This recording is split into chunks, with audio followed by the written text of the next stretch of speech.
talk about on your Star Wars podcast? Mostly 9/11 and the Protestant Reformation. I think that's kind of it, actually. Which Start your sublight engines. It's time for RuPaul's Pod Race, a queer Star Wars podcast. Welcome to our discussion of episode 4 of the Acolyte Day. My name is Jess. My pronouns are they, them. You can find me on social media at Kawaii Jessio, and my gender this week is jump scared by fucking Darth Teeth, whatever the hell we're calling him right now. I think that should be his official name. Marshmallow's dark-sided cousin? No, I think his name should be Darth Teeth or whatever the fuck we're calling him now. Like, that's his whole title.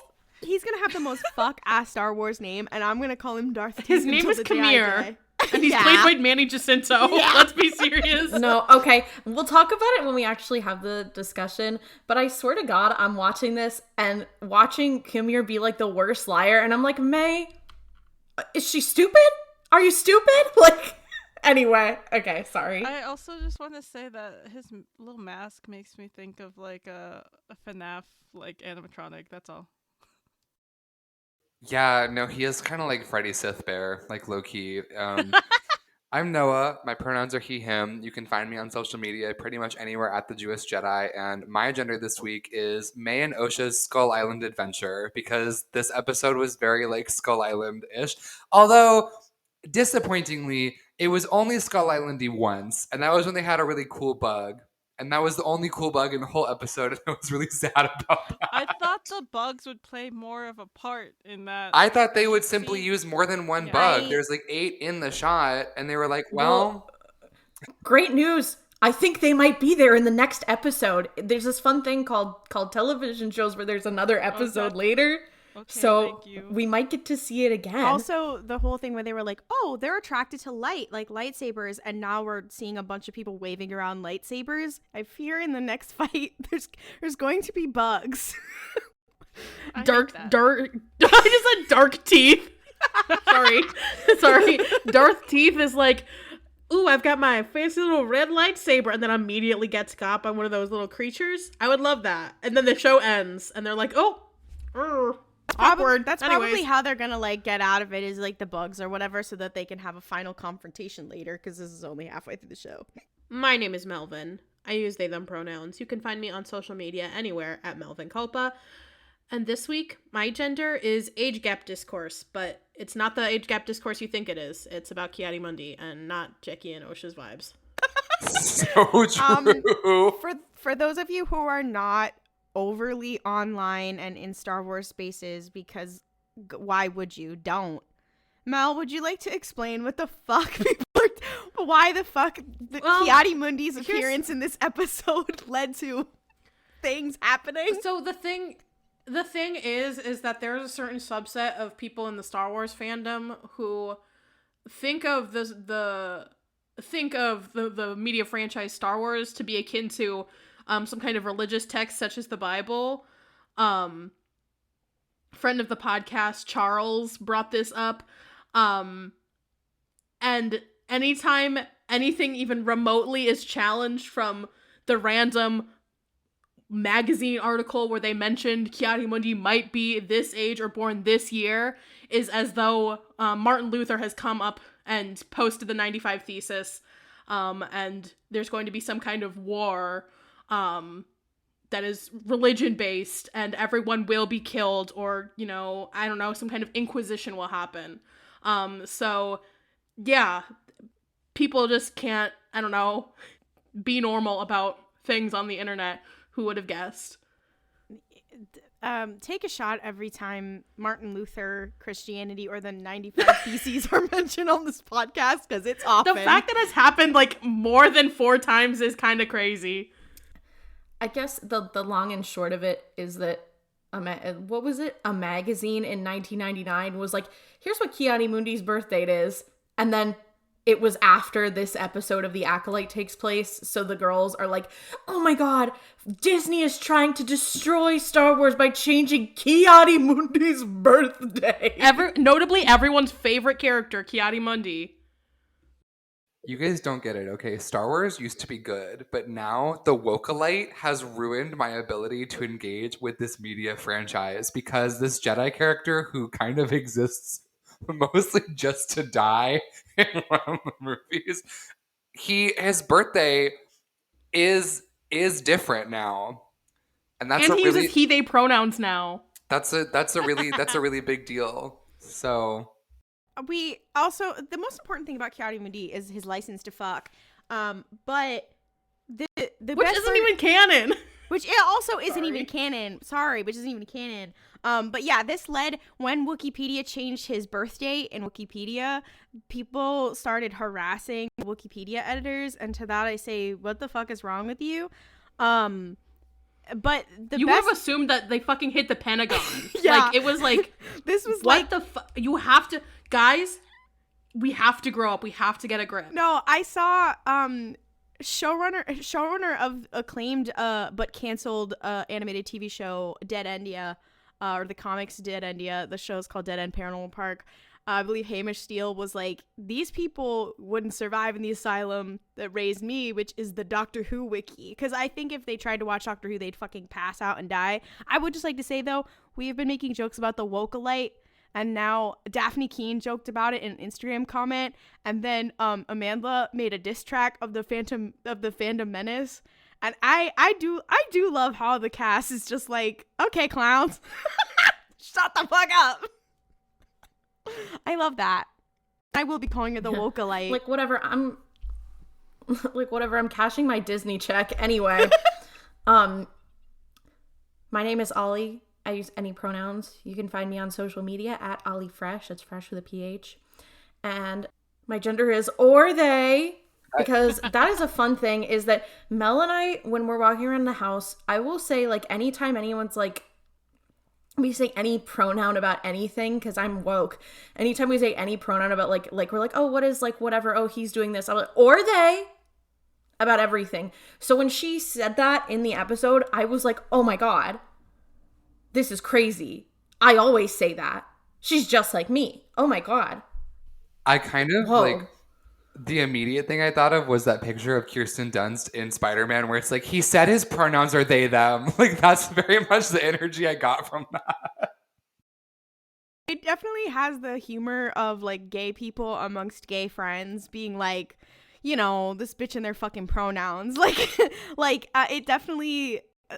Is that what you're saying, sis Claudia? Is that what you say a lot, sis? Sissy? Sister Sissy Claudia? Poo? Is that what you're always saying? You're always walking around being She, like, oh, her. your fucking pronouns. Is that what you're saying, Miss She, her? Sorry, just take that part out. Just take it out. Mel's like, I'm leaving it in. Did you introduce yourself, Sister Claudia? No. No, because Ollie. Well, we know Claudia's gender, so.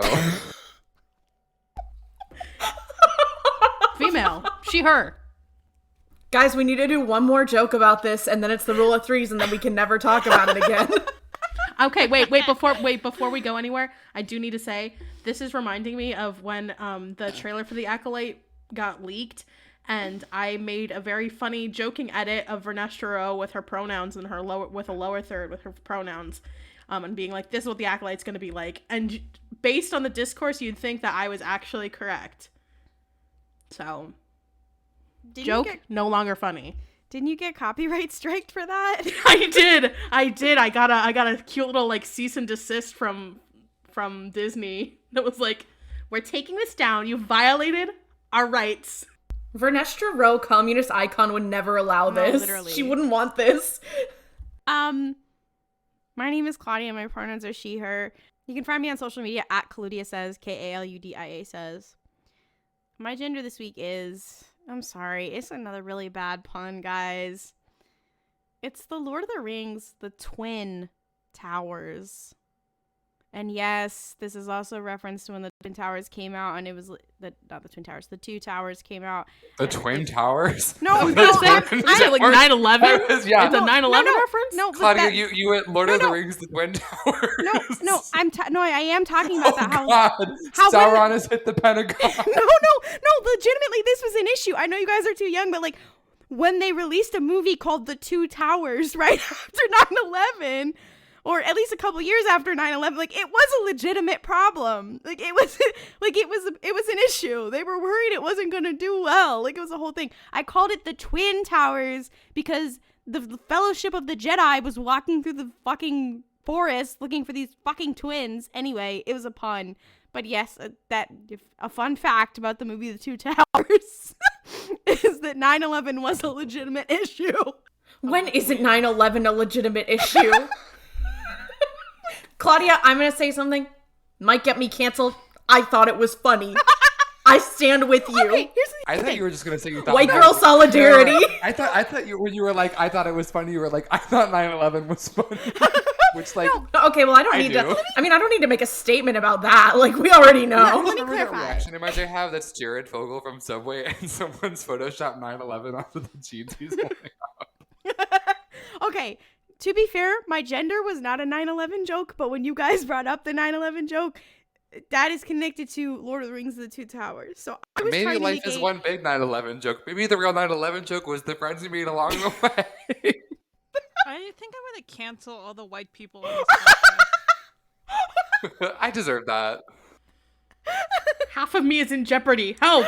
Help! Help! Yeah, I was trying to make a pun about Mae and OSHA, but like, fine, it's about 9/11. Then it has nothing to do with Star Wars, but it's fine. Anyway, this fucking episode. It was definitely too short. Well, yes. But I will say, I don't think I've been scared of a Sith like that in a while. I was like, oh! I mean, I wasn't like scared, but I was like jump scared, if you will. Like, I wasn't scared, but I was like, all right, a good musical cue, a good.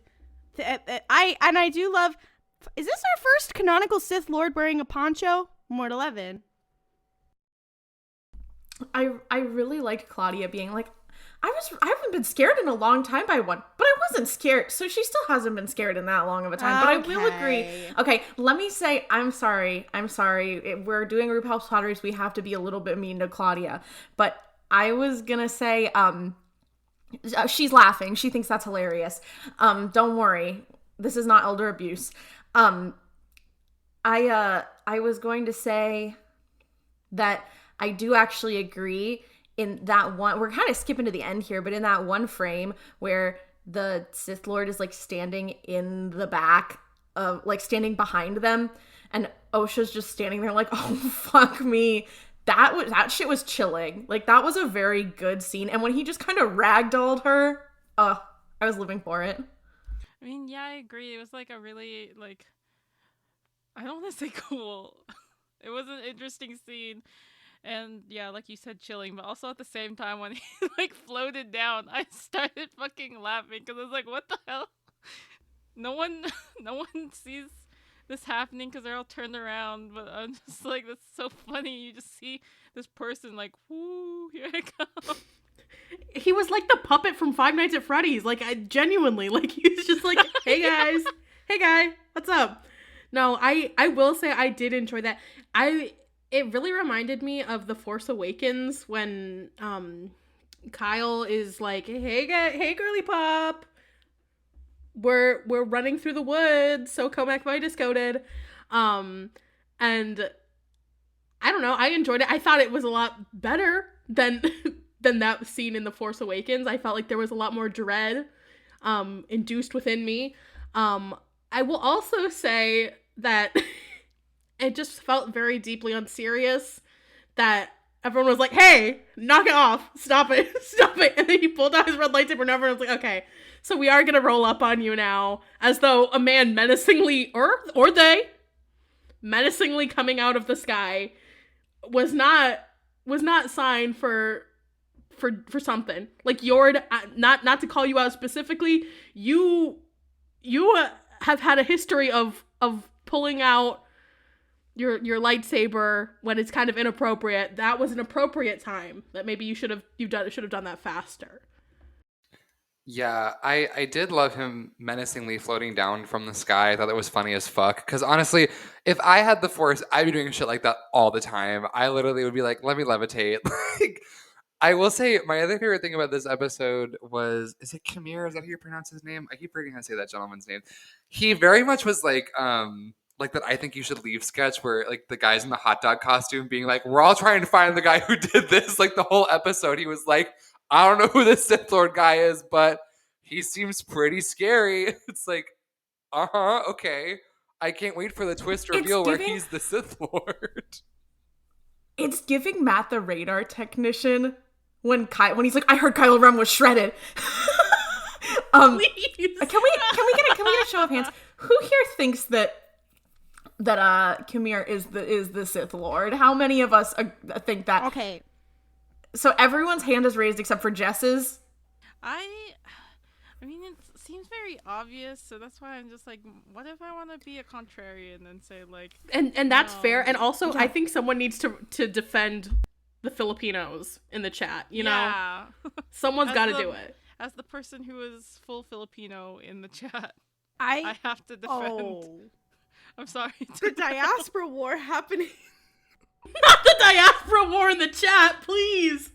Anyway, I was gonna say that my theory was, it's just a theory, but I think that Khmer is Darth Teeth, the man we see in front of us, but Darth Teeth is not the master they speak of. The reason I say that is because I do think there's a red herring situation. They're making it a little too obvious, a little too. Also, it's very on brand for Star Wars for them to the first villain and the first Sith they show us to be very menacing and very whatever, but he's the apprentice. That Vader is the first one we ever see, and he's the apprentice. Later, we see the Emperor, who is revealed to be behind it all. I mean, one could argue like, oh, like Darth Teeth's master is Darth Plagueis or whatever. I don't know if I believe that they're going to bring Darth Plagueis into this. I don't think they are, personally. But I do think that there's a little bit of a red herring there of like, he's Darth Teeth, or also that like maybe he's not a Sith, maybe he's a Sith acolyte like Ventress, who had a red lightsaber but she technically wasn't on the team, and also he could get killed and get replaced in the same way that like Dooku was. Anyways, sorry, you saying she's not on the team, it was like a kickball team but she got picked last.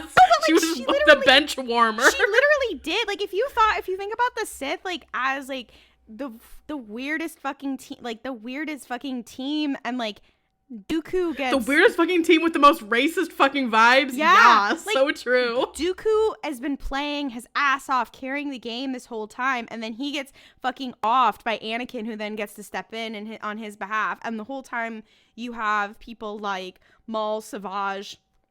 Actually, Maul's there first. Maul gets replaced by Dooku. Dooku gets replaced by Anakin. Like, it's crazy. And Ventress never does because we hate women. I don't know how to tell you guys this. The Sith, as a group, are just a gay volleyball team. That's what they are. Gay volleyball? Claudia just looked like she, like, her synapses connected for a second. That was crazy. Hi, Q. Did he not show you a vacation? What? Guys, Mima's having a thought, I think, or a stroke. Anyway, no. He said gay volleyball, and I was like, Kageyama, what are you doing here as a Sith Lord? No, the Sith are just like a gay volleyball league. Everyone is having some kind of really not great sexual relationship, and they're all a little bit racist. Like, it's just not a good place to be. Okay, I'm gonna ask a question, and I do like the idea of the Sith kind of being a gay volleyball team. I think specifically Dooku and his apprentices make a very big part of the gay volleyball team. Does this make, and listen, before everyone's like, but he's not straight. I know, it's for the joke. If it's a gay volleyball team, is Quinlan Vos like Ventress's straight boyfriend who's not allowed on the team? Like, is he allowed at Pride? Is Quinlan Vos allowed at Pride? We need to discuss. Can Quinlan Vos listen to Chapel Roan? Let's talk about it. If you're on a gay volleyball team, I didn't mean any shade by that. I mean, I did, but if the jersey fits, wear it, I guess. So I will say overall, I did not really enjoy this episode, but that's largely, I think, just because structurally it didn't make a lot of sense to me. I understand that it is like a two-parter. I'm not that brainless, but I think that was a very misguided choice because this was a really weird way to spend 32 minutes. Like, I don't know. I understand what they were trying to do. I think narratively, not enough happened to justify this being its own episode, and where it cuts felt very abrupt. Like, they get there and they're all like, oh my god, we're having this confrontation, and then the guy shows up and then it's like a cut to black. That felt just like a very weird set of decisions to me. I wouldn't have done it that way if it were me. I tend to agree. I did enjoy this episode. I feel like there was a lot of really fun, interesting, like, character interactions. Like, there was a lot to enjoy about the episode, but the actual, like, pacing and content of it itself, in terms of its placement in the story, did feel weird. I'm holding off on being too, like, oh, I didn't like it until we see next week's episode, but I also think you should be able to judge individual episodes of a show without waiting for it all to be out.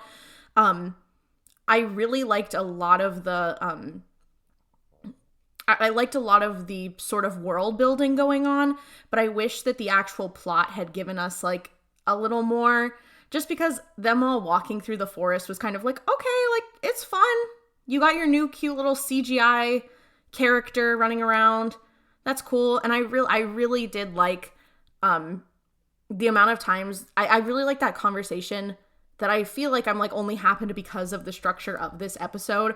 But I liked the conversation between Osha and Jackie, and also Osha and Yord, where it was just kind of a like, I'm just going to pull you aside while we're walking. But I feel like those could have been fit in an episode that was a bit more like, felt less like a big long journey to the point, only for the point to be cut away. And I'm also just like, does anyone else think that this was like the conversation they were having like when they were going to arrest Shrek in his swamp in the first one? Because all I was thinking this whole time was, I was like, Kalnaka's so Shrek coded. Like the scene in the beginning where he's like getting up, I'm like, this is, and like doing all this stuff, I'm like, this is literally the scene from the first Shrek movie where we see how he lives. Like, he's literally Shrek coded. The episode ends and it cuts to, instead of the outro music, it's All Star by Smash Mouth. I know, but my point is that I'm like, I think that there was a lot of fun stuff about this episode, but I think overall it was a lot of weird choices that made it be like, okay, sure. That Kalnaka is clearly a reference to Yoda being alone in the swamp. So what you're telling me is that Yoda is Shrek coded, which is true. And I hope someone edits that beginning scene of Kalnaka to Smash Mouth. No, what I was gonna say is that I do believe that there was an interview with the writers, where they mentioned that there were episodes like this that they did not want to split in half and were told by executives that they had to. I can see why, because a cliffhanger would make people talk and theorize online. And to that I say, I'd like to go back to the root of the problem, which is Netflix creating the 8-episode season, which already has such issues with pacing. So like, I can't be too harsh on the writers because like, clearly this was not their choice. But yeah, it was a little weird. But also there was a part of me where I was like, this is a Star Wars TV show. I don't care that much. I'm having a good time. Maybe I just don't care. I don't know. What's wrong with me? I won't lie, this episode did feel like the traveling montage in Indiana Jones. Like this could have just been a iMovie map edit, like transition, but whatever. That's fine. It's cool. I will say that, I don't know. First of all, I'm not going to be surprised if next week's episode is titled Night, because obviously, but I don't know. I think that the one thing that I felt like was good in this episode was getting to see a little bit more of Mae's inner world. I really enjoyed that. I liked getting to hear her have this moment that, once again, not to keep bringing up Mr. Kylo Ren, but I wish we had kind of more of this internal struggle, like, talked about in a way that wasn't, like, almost, like, paternalistic, like, oh, I can tell there's a lot of conflict in your heart, but rather him saying, which, once again, you know, we can say what we want about media literacy and being able to intuit, like, hey, he's having a lot of inner conflict. I'm sorry. The one thing about me, I don't think it was quite telling at all, except for that part where he felt a little bad about killing his dad. He didn't feel bad at all about blowing up that planet. Anyways, neither here nor there. I liked that Mae was like, no, what I can't give a fuck about is my sister. So, like, fuck you, fuck all this noise. I'm out. I'm outie 5000. You can go, like, suck my dick. Like, goodbye. Yeah, the parts of this episode that I did like were the ones that were more focused on Mae and Osha's relationship, because I think that is so far to me like the most, if one of the only, like really, really interesting parts of this that is different from the rest of Star Wars. I will say I was reminded of this TikTok that I saw a couple of days ago. I can't remember who made it, but it was a person being like, watching House of the Dragon, which is the new like Game of Thrones show, is kind of weird because it takes place long before Game of Thrones. And the show makes a lot of references to the plot of Game of Thrones in prophecy. And I feel like Star Wars is kind of also doing that. Like Vernestra's like, there's a shifting, like the dark side. And I'm like, that would be really interesting and alluring if we didn't already know textually exactly how that pans out and when it pans out the way that it does. Which I'm not saying it was bad. I'm just saying like those kinds of moments are often undercut in a prequel story because like, there's no real tension there, right? There's no real mystery of like, is the dark side going to rise? Are the Sith going to come back? Because like they are. We know all their names. We know how they do it. We know when they do it. So that was kind of undercut for me. I will say I also really liked Mae's moment of like, hey, wait a minute. This like dark side revenge motivation thing was specifically because I thought my sister was dead and it was these people's fault. And since she's not, I actually don't give a fuck anymore. Like that. I will say, like, I think with another character, that moment might have felt a little, like, rushed. But I think for her, it actually felt really normal because this last episode, we saw, like, really her relationship with Osha is what matters most to her out of anything. And so I think that was a really smart character choice to have her be like, okay, well, wait, why am I doing this if my sister is alive and she's who matters to me? I'm going to go hang out with her. I think that's really interesting, especially juxtaposed with the fact that Osha's kind of like, I don't give a fuck. Like, she killed people that I care about. And, like, honestly, like, I think that it's really interesting because we see how Osha and Mae were in, like, the flashback episode to when they were younger, where it's like Mae is obsessed with this idea of the two of them because that's what they were raised to think. That's what she was raised with. So she's like, I need to be with my sister. That's my whole thing. And Osha's like, I want to be my own fucking person. And, like, I'm living my life. Like, it's a little different than I expected it to be, but I was doing my own thing.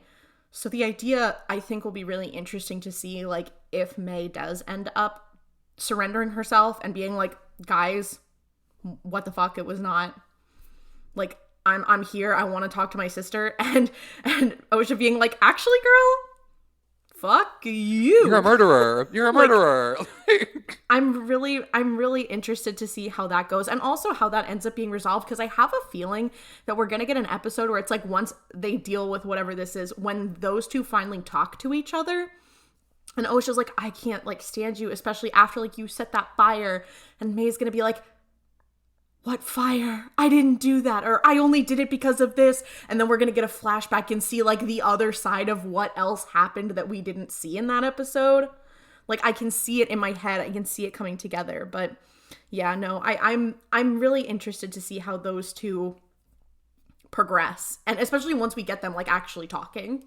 One thing I found interesting was Soul in this episode, specifically connected to that, and that he exhibits some very non-Jedi like behavior where he's trying to get her, where he's like shows attachment to her, and he's like, and I believe in her, and this and whatever, and shows sentimentality and all these kinds of stuff. That's not non-Jedi like behavior. Let's be honest. Let's be real. But what's interesting there is he does the whole thing of the whole Ned Starkification where he's like, "Don't worry, after this I'll tell you everything. That man is dying. That man is getting Qui-Gon Jinned. We know that." So I do feel like what Ollie said is gonna happen is like he was supposed to tell her, and then it's gonna be Mae who tells her, and then Osha's internal conflict will be that even though she left the Jedi, she's still on the Jedi's side, and then she's gonna hear something from Mae, who she doesn't know anymore as a person, and have to decide who she believes. Also, I love how the thesis that the Jedi are mandated reporters was correct. When Vernestra was like, "Well, if we tell the High Council, then they have to, so we can't do that."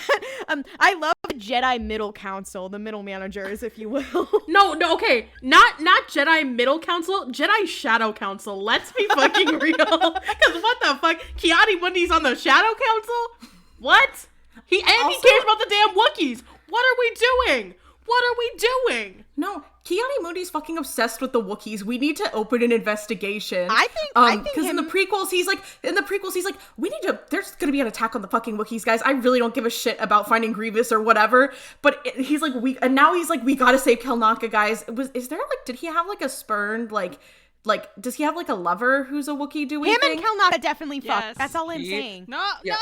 Adi Mundi fully had a like Kashyyyk Mountain moment and has like gone his separate ways with like his former Kashyyyk Mountain. How do you say I don't know how to quit you in Shyriiwook? Well, that was yeah, basically that, yeah. Well, no, because I really do believe that one of Adi Mundi's mandated fuck people was like standing through a screen door Fujoshing out. Like that had to have happened at some point. I'm sorry to say it. The idea of a Michelle Williams Wookiee is so good.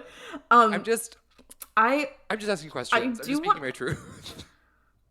I do want to say, vis-a-vis the Shadow Council, Vernestra Rwoh being like, "Guys, we're not telling the fucking council about this." You know who else was like, "I'm not telling the fucking council about this"?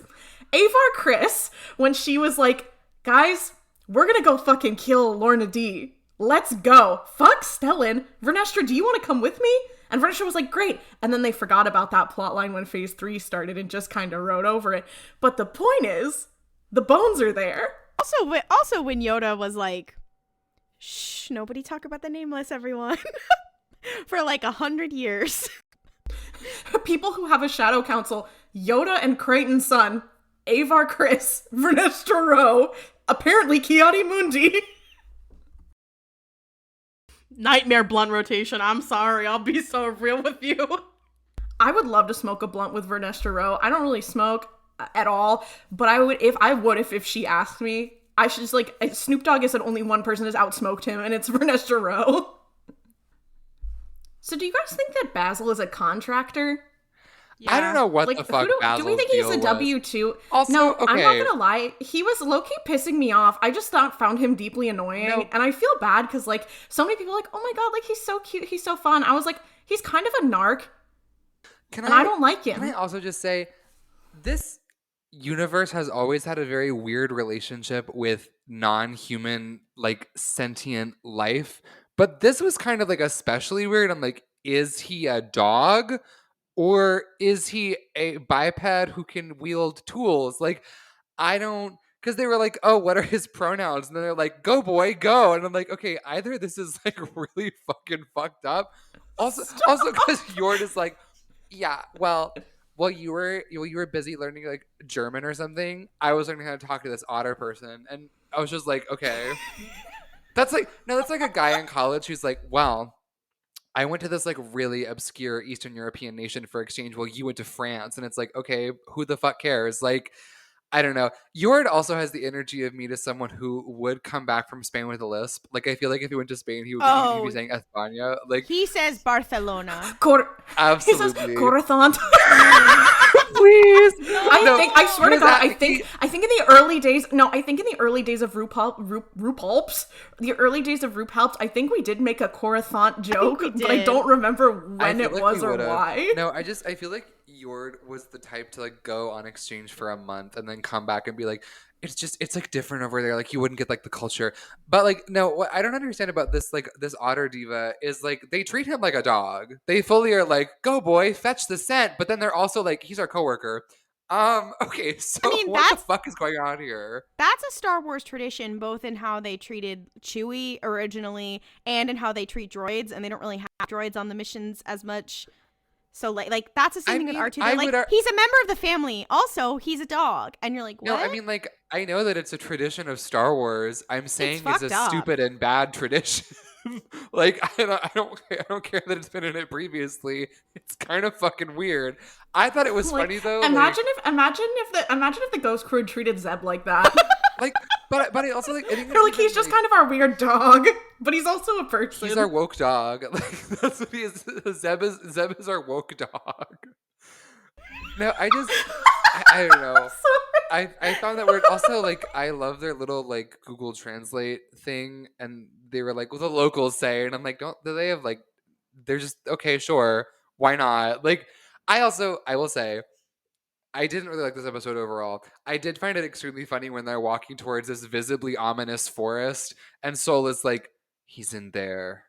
Something else is too." And I'm like, okay, man that has the ability to sense the full emotional spectrum also has the power of 2 functioning eyes. Like, I don't need the forest to know that forest is fucked up. I watched Scavenger's Reign, okay? Also, if you haven't watched that, you should. It's on Netflix. It's really good. I was gonna say, someone who I did think was a superstar this episode was Jackie. Oh my god. Because first of all, Daphne Keane saying that she played Jackie like she had a crush on Osha, so fucking real. She's that girl. I mean, look at her haircut. You're gonna tell me that's not a young queer?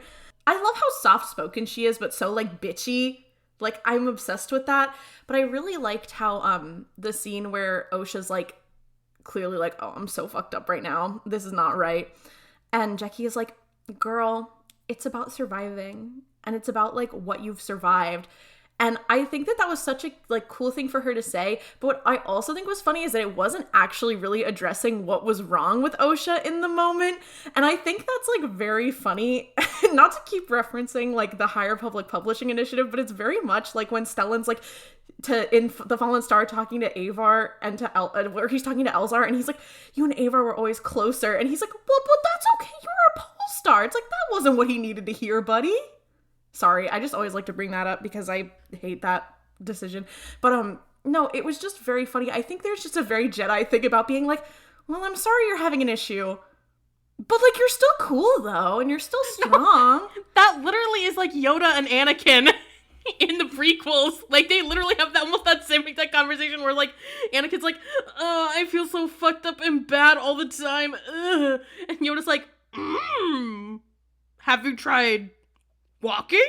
Have you tried exercise? I mean, it's very much like in the original trilogy when Obi-Wan's like, well, from a certain point of view, and Luke's like, no, girl, no, not from a certain point of view. You just fucking lied. Like, I love that. I do also want to bring up, I know we were talking about Darth Teeth, Kimir, however the fuck you say his name, and how he's so fucking obvious. I did just realize that through him, if he is some sort of Sith Lord, they basically canonized the Darth Jar Jar, because the whole Darth Jar Jar joke was that, like, Jar Jar fumbles around so much and causes things to happen so much that it almost could be seen as purposeful that he's putting on an act. Then I was like, wait, okay, I kind of get what you're saying. Mel is making a face right now. And I'm saying, I get what, Claudia, I get what you're saying in the idea of it's like, he's very bumbling and he's like, oh gee, oh golly, yeah, ha ha ha, but it's like, oh, he's really intentionally like that. Because the whole theory for those of you who might not have heard of Darth Jar Jar, the theory is that it's like Jar Jar was such a fuck up because he was purposefully causing problems. Like every little piece of like stupid thing he did was on purpose, and that's like why he was able to do things on purpose so he would gain power. And it's like a stupid crack theory, but I get where your head is at. Anyway, I think yes, there's being like a menacing Sith Lord or secretly a politician, What I think is funnier is I'm just a silly little guy, or am I? Okay, weaponized incompetence. Exactly. Darth Incompetence. This is something that also struck me when looking at Darth teeth for the first time, or not even the first time, kind of getting a closer, in-depth look at the situation, Mike the situation. Who is the most Jersey Shore coded character in the Acolyte? Anyways, his mask kind of reminded me of the Knights of Ren, and I just think it would be I think it'd be a very funny fuck you to be like, actually, he's not a Sith, he's a Knight of Ren. This is, I don't know, was Christian Slater the voice of Ren in one of the Lego movies? Anyways, He's modeled after his Ren in the comics is modeled after him, basically.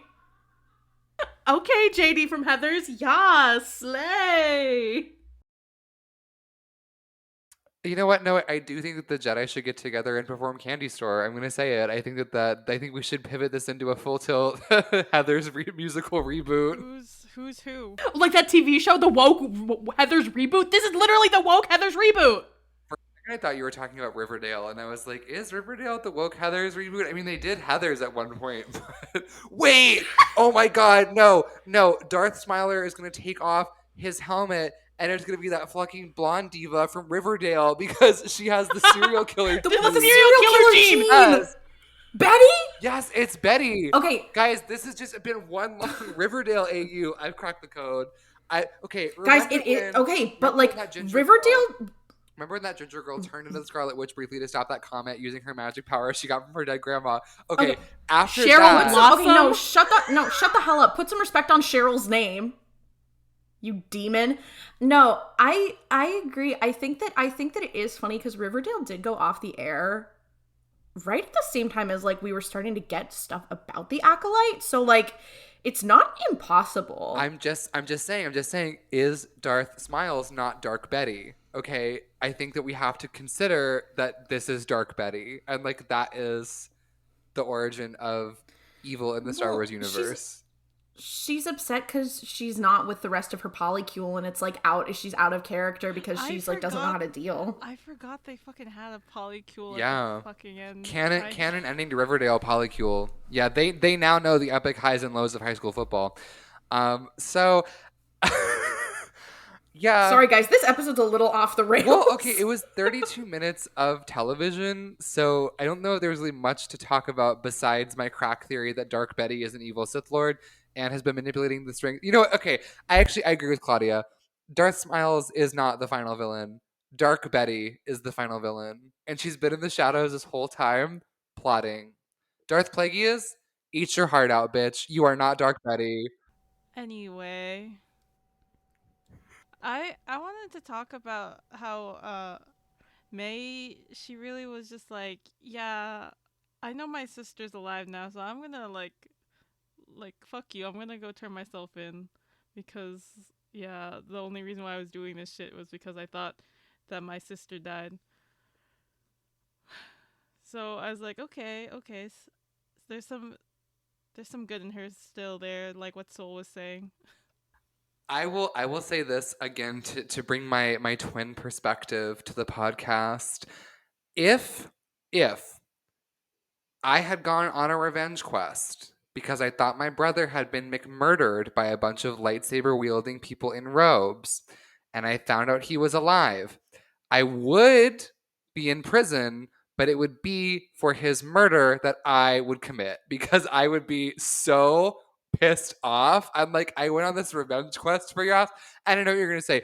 Oh, well, Osha didn't know Mae was alive. That's what she wants you to think, okay? That because she is what? A twin, and she has designs, plans, manipulations, okay, contingencies. She knew. We all know. I know.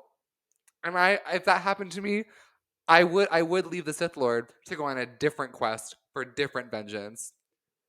I do want to clarify for listeners at home, I do love my brother. I swear I wouldn't do anything to him of that nature. Well, I love the twin Thank you, update. twin expert Noah.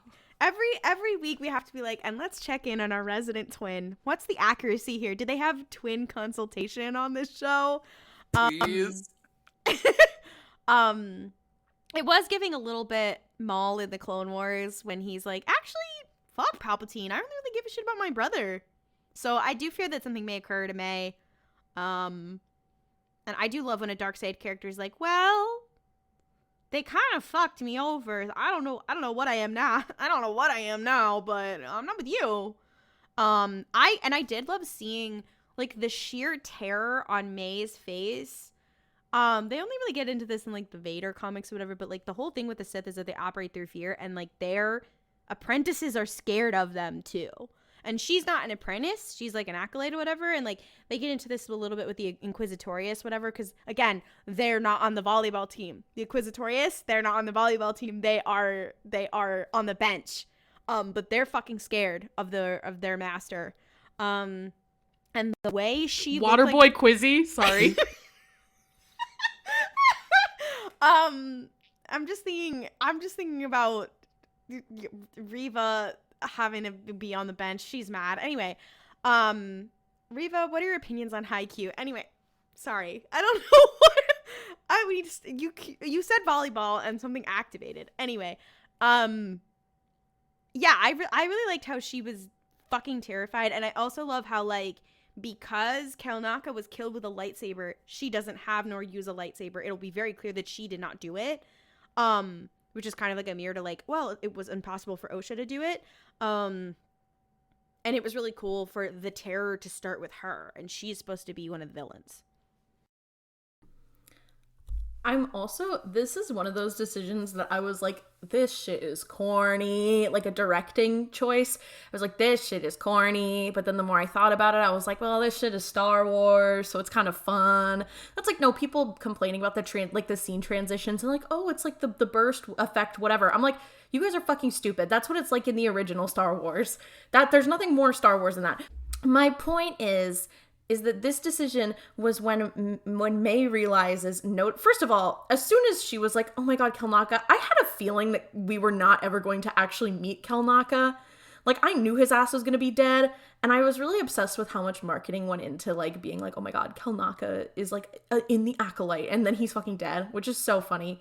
But, something that I loved was when Mae was like, realizes what's happened and goes, he's here. And it's because the whole episode, like, the sun is slowly going down, and then when she's like, he's here, it completely goes down and drops into darkness, which was, again, deeply corny, but the more I think about it, the more I like it, because I was like, this is Star Wars, baby. So true. Do we have any final thoughts about the episode? I know this was not like, I guess, like a decision of the writers to be a 2-part episode, but I hope that it comes together more with the second one in mind. My really biggest wish is just like more bugs. It was a cool bug. My beef with the lack of bugs in this episode, I should say, is only because they were surrounded by like 8 or 9 of the same bug, and none of them did anything, and like that's fine, but as a person who enjoys big weird aliens, I was like, oh my god, how fun. Also, I'm gonna once again plug Scavenger's Reign. If you like shit like that, there's a whole show of it. It's animated. It's really nice. It's on Netflix now. It's trying to get a second season. You should go watch it. Other than that, I did like the shot of everyone like turning their lightsabers on. I thought that was very fun. I thought it was very slayful. I like how they all get dusted by Darth Smiles. I thought that was great. And I guess, yeah, my same compliment from last episode, which is even in dark places, you could still see really well. And I just want to keep pointing that out because anyone can do that in shows that they make. We can all have things where even in dark scenes, the scene is visible. How magical. I did just want to point out about the bugs. I did find it a little odd that they were like, oh no, this bug, I must kill it. And granted, it was like flying at them, whatever, because like the whole thing with Jedi is that they don't tend to want to kill a living thing. They're only really slashing bitches left and right by the time of the Clone Wars where they're starting to fall. In it felt a little odd. Maybe that's a little bit of an influence of the dark side. Who knows? Maybe it's a little bit to show that Soul he's detaching. Who can say? But it did feel a little bit weird. It did feel a little bit weird that like she was trained as a Jedi. She would know like leave no trace. Let's not touch the wildlife, and then disturb them, and then kill them. Leave only your footprints. Yeah, like it was just a little odd to me. It was a little funky. It was a little bit weird. And then they were like, "Oh no, we must kill this monster," and I'm like, "That's not very Jedi of you. It's not very Jedi of you." But maybe that was symbolic. Who can say? Yeah, my thoughts are the same as Noah, though. I love that we can see. It's great, actually. And I think when executives make you split episodes so that people will talk online, I know that's ironic considering that we are making a podcast to talk online. It makes me want to end it all. Anyways. Bleak. Love Jesus, it. I didn't mean to be like that because I had a good time. I will say when it was only like 30 minutes in and then ended, I was like, I like 10 seconds before the episode ended, I was like, oh God, it's going to end here, isn't it? Oh, there we go. I was like, motherfucker. Yeah, I thought this episode was okay. Wasn't my favorite. I thought it was a little boring. But it was fine. It's still interesting. I'm waiting to see what the fuck happens. Like I think Claudia and Ollie freaking roasted us for in the beginning about the bugs. They probably will play a bigger part in the next episode, hopefully. But also, I'm afraid of bugs. I'm not gonna lie. So I kind of don't want to see the bugs anymore. And I am curious about what the fuck happened with Kilnaka because he is a Wookiee, and Wookiees don't go down that easily. So like, how did he die? I want to see. That's really fucked up to say. I'm sorry. Yeah, I think that this is probably like the weakest episode of the series thus far. But it was also really short. So, I don't know. I'm still enjoying myself. Yeah, I just want to clarify that I am still enjoying the show a lot. Just because I thought this one was a little boring does not mean I'm now an Acolyte hater. No, I still think the show is really good so far. All right, we've gotten to that point in the show where we get to our little segment called Name That Ship. Basically, I have searched the deep trenches of AO3 and found a fan fiction that I need to talk about to my friends. I'm going to give them the tags of the fan fiction and they have to, you guessed it, name that ship. This is no hate to the medium of fan fiction or to the authors who wrote these fan fictions. Fan fiction is the backbone of fandom, and this comes from a place of love and wanting to kind of highlight the epic highs and lows of high school football, to bring it back to Riverdale. So let's get into it. Yeah. Speaking of football, I've got something for you all. The ship for this fanfiction is whatever. It's the one tag I needed you guys to really hear. The fanfiction is called Real Football. The tags are alternate universe, modern setting, athletes, alternate universe, sports, character with a fan theory attached to them, FIFA World Cup 2018, NFL, secret relationship, fake/pretend relationship. Character B is not Tom Brady. Enemies to friends to lovers. Wait, Is character B Tom Brady? No. I'm sorry. I'm fuck, I don't have any obsessed with ideas that. I love the idea of like feeling the need to clarify that it's so in such strong terms. It's so good. It's so like, fucking good. I picture this person like telekinetically throwing things around the room, being like, "Character B is not Tom Brady." it said FIFA. Is this both soccer and football? Yeah, it was also NFL. Yes. Both were tagged. I know, that's why I said FIFA and NFL, and Okay, I was confused. It's called real football, so I have a feeling that these characters are gonna argue over like what's actually football. So these are- 'cause someone's gonna be like football's like soccer, So- American, and then someone's like football's like American football. So character B, who is not Tom Brady, is this a human person who did not die? Is this like a human person, like from reality, or are these two Star Wars characters? These are two Star Wars characters, I should clarify. That's even funnier that they had to clarify that wasn't Tom Brady, because it's fully a Star Wars character. It is fully a Star Wars character. Also followed by, I want to highlight how I found this fan fiction. Actually, I'll explain it after I do the second fan fiction, because that it will all become clear in my twisted evil mind. Okay. Why we got here. Are these But I will say human man. okay? So character B is a human man. Is character A also a human man? A human, not a man. Human woman. Human they. Or they. Is it Raylo? It is Raylo. So that you got it right. Guys, Kylo I'm Ren so good at naming that ship. Ben Solo is not Tom Brady. Why would it be Tom Brady? And that's a great question. I think the whole thing of the fan fiction is that it's a romance between someone, Rey, who's part of the women's like soccer team, and Kylo Ren, who's a football player, and they fall in love. But it was just that they had to make it clear Ben Solo is not Tom Brady. Was I'm really powerful. obsessed to me. with that. Wait, pause. Did we hear the Megan news?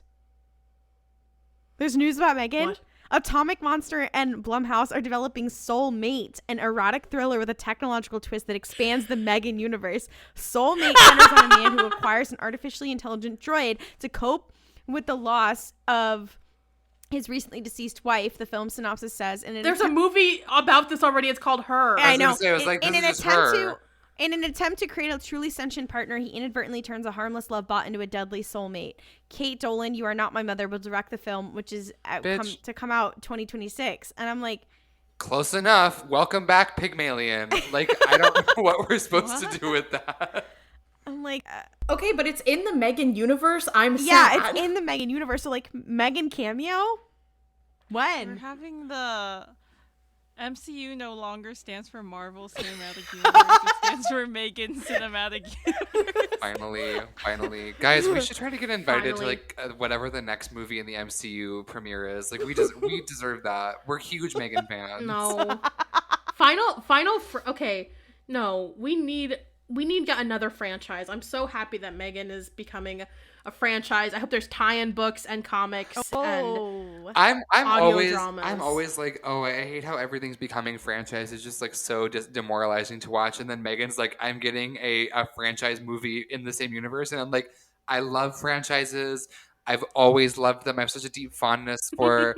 Yeah, I want merch. I like Mel was saying, like, I want tie-in comics, books, posters. I want a vinyl record. I don't care what's on it. I want one.